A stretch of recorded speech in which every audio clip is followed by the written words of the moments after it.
Okay, this is just a bit of a test for this head-mount camera.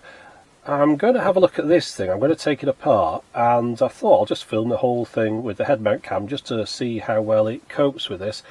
Now, you'll be able to see, hopefully, if I bring it a bit nearer. This is like a videoception, isn't it? I've got the video screen on my phone here, so I can check that whether the things in front of me are framed properly. So I can see that that's pretty accurate now. I've moved the camera a little bit down from where I'd have it if I was walking. It needs to be angled further down. I'm sitting here. So I'm gonna, I think I don't know where to keep that going so I can make sure if it's in shot. If we put it over here, I can, and again if I glance over to it, that's not good, is it? You see, it needs to be in shot, but then if I put it there, then it's just going to be distracting in the background, isn't it? Stick it over here. I can sort of keep an eye on it there. Right. So the problem with this thing is, well, first off, it's a sign that I bought, as you can see, and it's an illuminated sign, and it was from a hi-fi shop originally, to probably put on top of a hi-fi component and lit up there just to attract the eye. It's got rubber feet on the bottom, and it's supposed to plug into a power source, but unfortunately it doesn't light up. I'll just plug it in to show you. Yeah, nothing happening there. And that is a bit odd, because when I bought it, the pictures on eBay was lit up, and the people who sent it packaged it really well. I mean, bubble pack, and then polystyrene, and then double boxed and all that. I mean, the thing was like as well packed as you could possibly get. Yet by the time it arrived, it wasn't working anymore, and it does have a bit of a rattle inside there. Now, I'm not entirely sure how to get into it. This one of these ends, this one is, I don't know if you can see that, it's kind of spring loaded. Well, you can't pull that straight off. I don't know what's going on there. On the bottom, it looks like it should probably all slide out of this end, because that end seems to be attached and sealed. We've got screws in the feet here, and then some more in the middle. I mean, obviously I'll take all the screws out and see if it just comes apart, but I'm not too sure what's going. Maybe this whole bit slides out attached to this plate at the bottom. That might be what goes on. But before I get into that, I'm just going to check the wire isn't loose inside the plug. You might remember when I did a video about the CED that I had a machine that wasn't working, and all it was a wire had come out in the plug.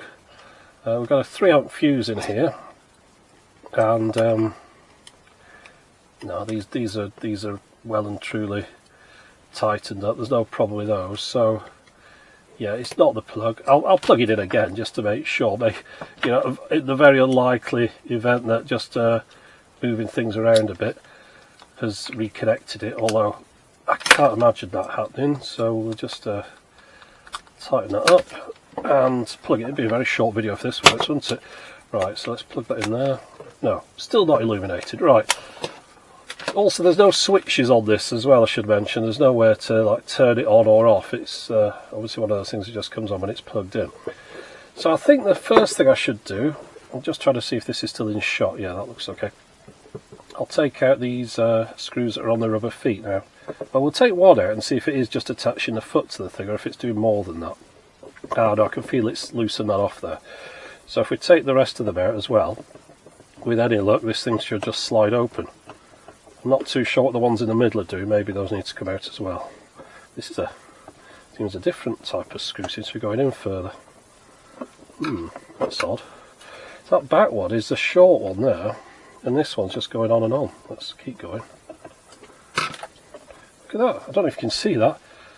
Right, okay, so how am I going to remember this? Well, Kenwood is, so on the back to front side, it's the small ones. On the other side, it's the large one. Let's see what this end's like. That's odd. You would have thought those would have been the same all the way along. Now, this is not a professional video. The only reason I'm shooting this is just to see whether or not this head camera would be any use for filming things like this. Oh no, that one's a long one again. I wonder if they alternate. I wonder if this is a shorter one. Maybe someone's just took the foot out and put it back in with the only screw they could find, and they just found a short one. That might explain that. These are self-tapping screws, and they seem to be into some plastic. That's a long one as well. Right, does this slide out yet? No. Now I'd imagine these two in the middle are also holding the thing together. It's the same as the ones on the feet, they're just not got feet on them.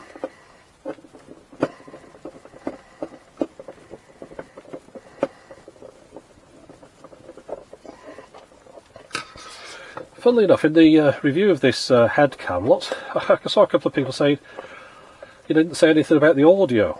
I don't know why describing audio would be better than just listening to it. I mean, the video I demonstrated the audio.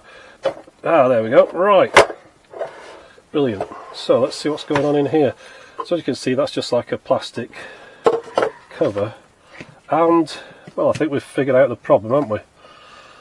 The bulb is loose. So all that we need to, it's held in by tape there. That doesn't seem like the best thing. Ah, it's because these are kind of broken, isn't it? And somebody's tried to botch it. Yeah, not the best. Okay, well, we'll steer clear of that. We'll plug it in, just see if the bulb comes on.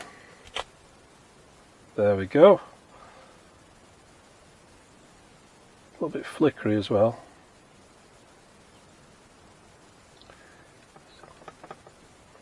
Might settle down. Of course, could always get a new bulb. Yeah, it might just be worth getting a new connectors for this as well. I suppose I could always put like an LED strip in here if I wanted to. You can get them to that size.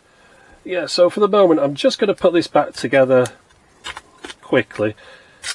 This isn't a proper restoration video, it's just me demonstrating these glasses, and I thought I'd show you something that I've got sat around while I'm doing it. We don't want to go over the end of that, do we? So there we go. Right, will that hold that in place?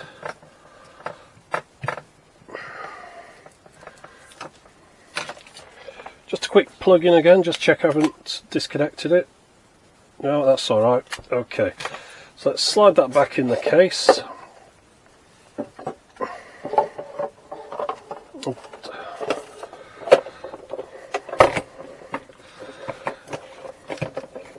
Now I'll put the screws back in later because that's going to take a minute or two, and I know this video's already going on a bit. So what I think we'll do, I'll turn down the studio lights here and we'll just see what it looks like with the lights dimmed. And there we go, that is my Kenwood sign. Got it the wrong way up at the moment, of course. Yeah, definitely overpaid for that. Isn't as exciting as it looked on the picture. But at least we've been able to use it in a video. I'll stick this in the background probably in the future. It looks alright in a corner of the room or something. It's just up close, you can see it's had a bit of a hard life. But there you go, that was a demonstration of this head-mount camera, and whether or not it would be something that's useful for using when you're taking close-up video. You need both your hands for something, and yet you can keep your eyes on the item, you can keep the camera on the thing as well. And I mean, maybe I could use this as like a B camera. That EP7 review will come along when the thing arrives. We'll see how well the stabilisation works on that one, and whether or not it's a worthy upgrade over this, or whether or not it's just worth waiting for the next generation, which I think is probably going to be the best idea. They've done the EP5, the EP6, the EP7, probably around about EP10 these things might start to get pretty good. But anyway, that's it for the moment. As always, thanks for watching.